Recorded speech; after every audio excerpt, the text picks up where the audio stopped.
Whatever anyone does or says, I must be a good man. It is as if an emerald, or gold, or purple were always saying, whatever anyone does or says, I must be an emerald and keep my own colour. Master Shi Heng Yi, very interesting man. His character has perplexed and interested millions. He has garnered the attention from so many all around the world. People are interested in what he has to say. They're interested in what he's doing. They're interested in his mission. But today I'm here to talk about what he's really like and what it's like at his temple. The more time I spent at the Shaolin Temple, there had been something that had caught my interest and I became curious. And that was the big red door. It's in the combat room. And every time I was in the combat room and they would be doing their fighting and their fitness and their exercise and using their weaponry, I'd always seen this big red door. It's a huge red door decorated and gilded with dragons and spiral patterns. And I'd always wondered what was behind the big red door. Well, one evening we were invited behind the big red door, and it is the shrine room. A golden room, lit up. It's very long, and there was a shrine, many statues all around, and right at the end is the golden Buddha. And I remember this one evening we was invited to participate in the ceremony. So we all enter into the hall. It was dimly lit, a few candles around, and very silent. And we all begin to walk in and take our place. The mantra is read, and we all follow. And there is a piercing sound. It is one of the most wonderful sounds I've ever heard, and it's ringing throughout the hall. And then we all bow down to the golden Buddha. You place your head to the ground as a sign of respect. And I didn't have much understanding of what went on there, but it took place in a ceremony. Later, when I was talking to Master, he explains that the Buddha is not golden, the Buddha is plastic. So I thought that this shattered the illusion of this golden Buddha, this great golden Buddha statue. Well, he said, you bow down to the plastic Buddha because we're human. This humanizes us. It doesn't matter who you are. You put your head to the earth and bow down to the plastic Buddha. So this shatters the ego, it shatters the illusions of grandeur. You're just human like everybody else. So bow down to the plastic Buddha. Welcome back to The Everyday Stoic. I'm William Mulligan. Usually, I teach the practical wisdom of Stoicism to help you on a pursuit to live the good life like the ancient Stoics did. Marcus Aurelius, Seneca, Epictetus, Zeno, all these great figures, they lived the good life because of Stoicism, and my goal is to help you live that same life. But today, I'm talking about Master Shi Heng Yi. I've done a previous video on this and many people were interested in learning more about this great figure, and I thought it is only right that I spread a little bit more information. And also in the last video I forgot to talk about the Shaolin Temple, the people at the temple, and what really goes on at the temple. So I thought it is only respectful to also add that into this video to clear things up. So today I'll be talking about, number one, my biggest respect for Master, the thing I admire most about this man, something that he gets a lot of criticism for. I will also be talking about the people at the temple, what they're really like. It's not just Shi Heng Yi at the temple, of course. There's many great people there that help out and make the temple work. And also, I'll be talking about death, which brings me to my next point. Today's video is sponsored by the Memento Mori Life Calendar. It's just a calendar that every week of your life you fill in a black square, and that is a week of your life gone. Sounds very morbid, but hopefully by the end of this video, you'll understand why this understanding of death, this reminder of your own mortality, can add so much gratitude and zest to your life. So, firstly, they say that you judge a man by the people around him. Well, I'd like to say something I didn't clear up on the last video, is there are many people at the Shaolin Temple. I remember the first time I ever visited, we was greeted by many friendly faces, many kind people that were there to help. And all of them were very enthusiastic about what we do, about the projects we do.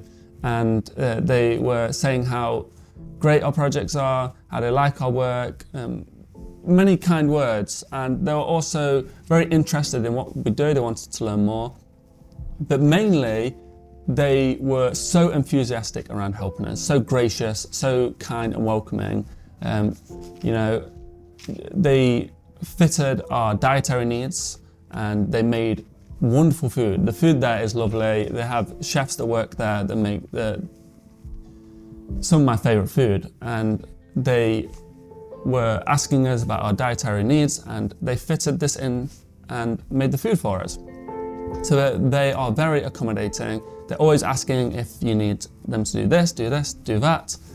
And they help always with moving the equipment and facilitating what we need to do in order to get a project done.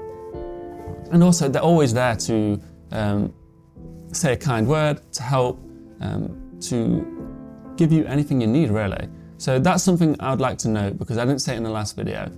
Everyone there. I spoke of how great Master Shi Heng Yi is and how kind he is and how accommodating, how tough, how gracious he is.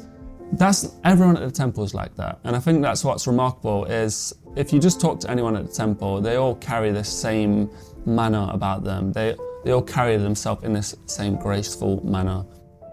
So that's something that I'd like to add about the Shaolin Temple Europe. So the next thing is my biggest respect for Master Shi Heng Yi. And this is something he gets criticized most for. He gets a lot of criticism for this, and he spoke about this. He gets a lot of hate about this. He is a very honest man, a very truthful man. And sometimes you'll see him, recently he's posted videos of himself punching bricks, doing more combat style teachings, and toughening his body, strengthening his body. He recently posted a picture of himself in front of a motorbike with his motorcycling gear on. And he gets a lot of criticism about this, saying, oh, how can a monk, how can a monk do this? How can a monk do that? You teach of calm, yet you're fighting and breaking things. And I've seen his replies, and he says, this is what I do. He actually, I think on the combat one, he says, this is what I did before I was doing the talkings. So he's not pretending to be this guy. He is who he is. And that's what I find most remarkable, because that makes his teachings more impactful, because he's honest, because he is the person he wants to be. And he doesn't try to keep up this facade, which is what I find remarkable. He gets so much criticism for this, and people say, this is not the way, you're not teaching this. How can someone go on social media preaching of these things, yet they're on social media? Well, his impact, his reach has been global. Millions of people have watched our videos. We've had millions of saves and comments from people saying how it's helped them, or it's saved them, or it's taught them something. So if he didn't get himself onto this media, his reach wouldn't be as global, as wide. So he's doing what he thinks is best for his mission, for his goal, for his journey, for his purpose. Despite what people say, despite the criticism he gets, he's just himself. And I think that's what's remarkable about him. He doesn't try to keep some facade that he is this wise man. Although he is wise, he just does what he wants to do. And if you want to follow that, if you want to learn from that, then you're welcome. He doesn't force anyone to listen to him. So that's the thing I find most admirable about him. That's what I respect him most for. So I thought that I've cleared up a few things around Master Shi Heng Yi, about his character and the people around him. You know, the people around him speak of his character, because they're great people, and it only shows that he's also a great man. I'd like to explain 4 teachings I learned from him, 4 things that have impacted my life in a profound way and have changed my life and helped me live a better life. So the first thing I learned, and it was actually from a Skype call he did with my brother Jordan. This was many years ago. It was our first interaction with him actually. And he speaks about this up and down life that people are living. And I think in your life or people around your life, it's more understandable by the party culture, where people wait for the weekend to go out, they get high, and then it comes right back down throughout the week, and they're just living this life of highs and lows, highs and lows, highs and lows. And it always returns. You get high, it comes down to a low. You get high, it comes down to a low. And he says we kind of want to aim for this stasis here, this calm life, this peaceful life. It's achieved by not chasing, not pulling, because as he says, if you pull something like a bow, you pull the string back, once you release it shoots forward. The more you pull, the more it shoots forward. So you get this calm stasis of life. And I think that's something I've lived by for quite some time. In a way, it's a Taoist teaching, and I think it's helped me stop chasing things,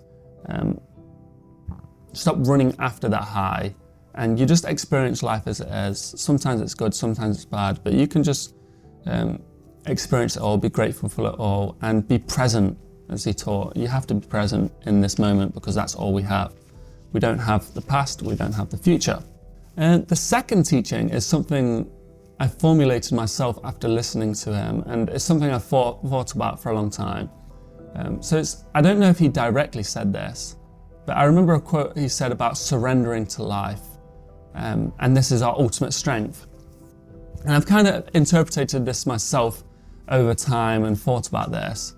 And what I believe is that people put up these defenses against life. They hide away from criticism. They put on a tough appearance and a facade and push people away as a way to defend yourself from life, as this is what is seen as strong. But I remember when he said surrendering to life, you submit. You allow life to fully flow through you. The good, the bad, everything. You surrender to life and allow it to pass through you without judgment, without pity, without giving up. You allow all these things to pass through you. And that is true strength. That is when you fully experience life. When you just allow these things without bias, you fully experience them. And then you can grow from them. You can learn from them. You're allowing life to give you everything it can. And you take it all and you develop your character from this. So that is a profound teaching that I've taken from him. And it's not necessarily, I can't remember if he said it directly, but it's definitely had a huge impact for me after I spent time with him. So the third thing I learned from Master Shi Heng Yi, and this requires a little bit of storytelling, is he started out in Germany. He wanted to build this temple, and he faced a lot of struggles along the way. He had great hardship trying to set up the temple. It was very difficult and many things went wrong with it. If you visit there, you can see where a tree fell on it during a storm and destroyed much of the temple. And they've slowly been restoring it, and fixing it, and maintaining the temple. It takes a lot of work. There's a lot of wood to be cut in order to heat the temple. But he faced a lot of hardship and struggle along the way. One thing I noticed is he always had people there to help him. He always welcomed help, and he always spoke greatly of people. He never acts like he's above people. He speaks of people as their equal, like everyone should. But this teaching is that you must accept help. In order to grow sometimes in life, there are obstacles even the greatest of people cannot overcome. And sometimes it just takes a little help from someone that has overcome the obstacle before, or they have a different knowledge, and they can help you. Because no one can know everything, and it's ignorant to believe that you know all. Some people have grown up different and they've learned different teachings along the way. You know, some people, especially in today's life, some people grow up on computers.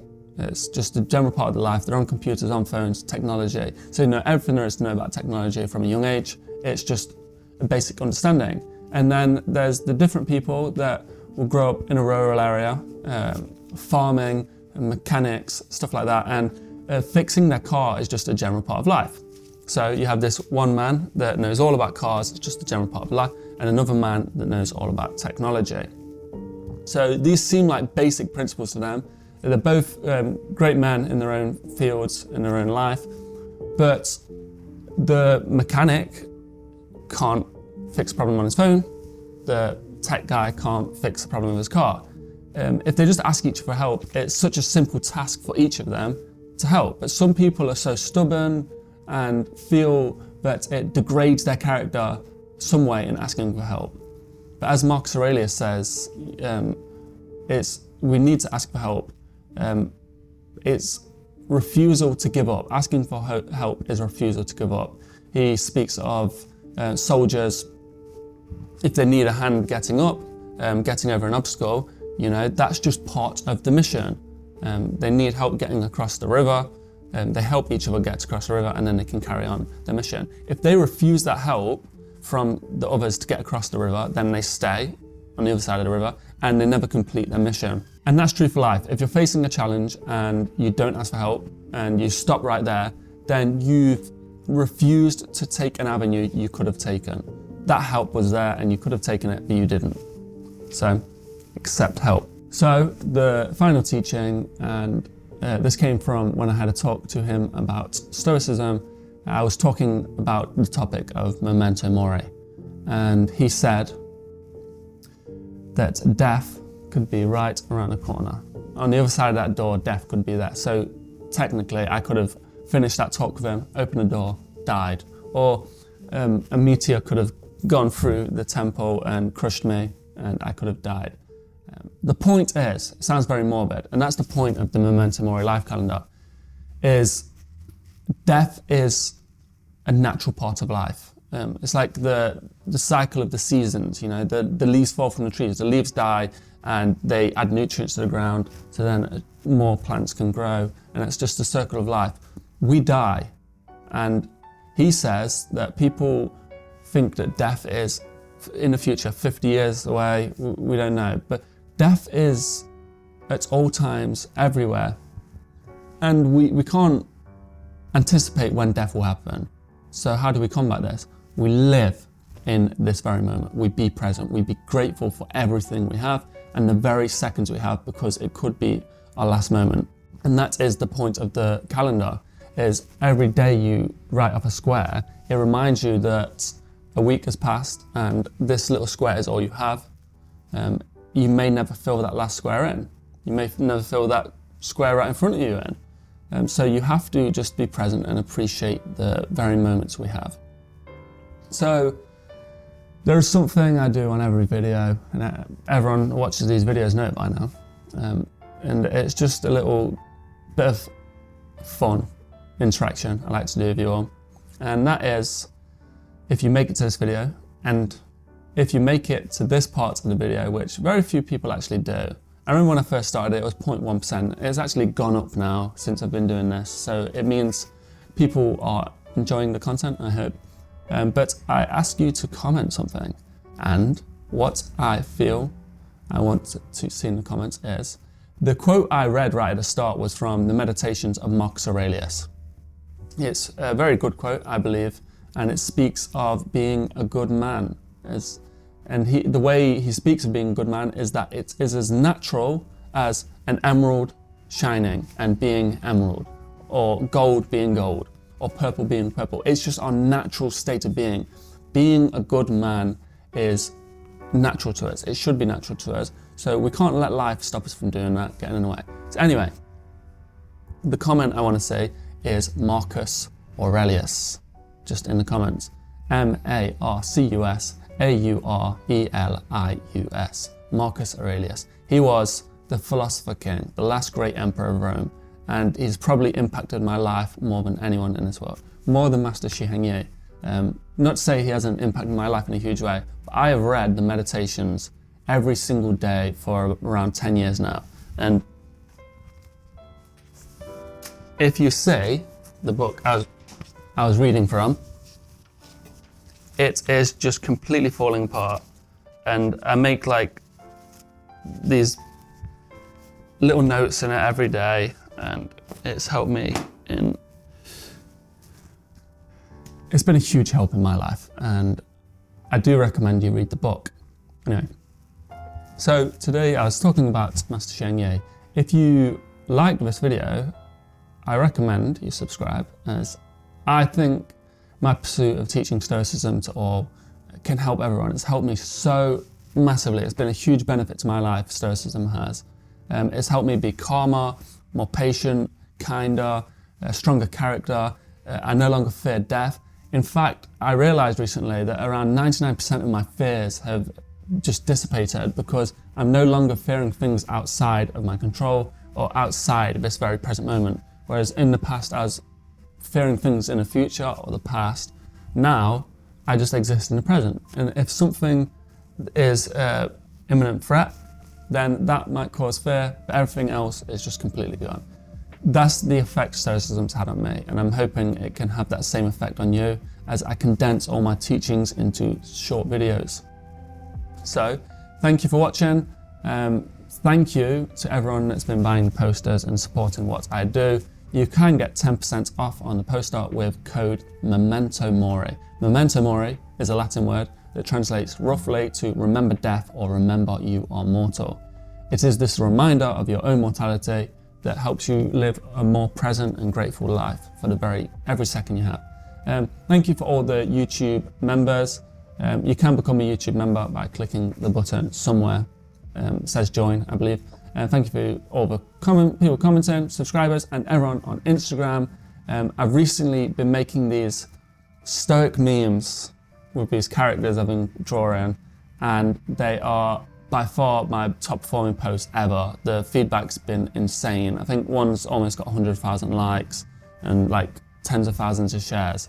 I'm not showing off, although I'm very proud of those silly little memes I've been making. But I'm just saying that's what you're missing out on if you're not on Instagram. So follow me on Instagram at TheEverydayStoic or at MulliganBrothers, where I share personal stories and book reviews and things like that. Thank you for watching. I hope you have a great day. And to the people that have been commenting on my hair, saying that I've got ridiculous hair, or a messy head, mop head, or a bouffant, which I just found out that's a real word, and I googled it and I was very offended. It's just hair, guys. The wisdom's still there. I'm getting a haircut soon, but I've got more important things to be doing. So thank you for watching. And if you made it this far, don't comment about my hair. Or do, who cares? That's the thing about mean comments. I try to use them as a chance to teach a bit of Stoicism, because if someone's got to the point where they have to comment a mean comment to make themselves feel better or put someone down, then I feel like Stoicism can help them, and I'm always grateful for those comments in a way, oddly. I prefer kind comments.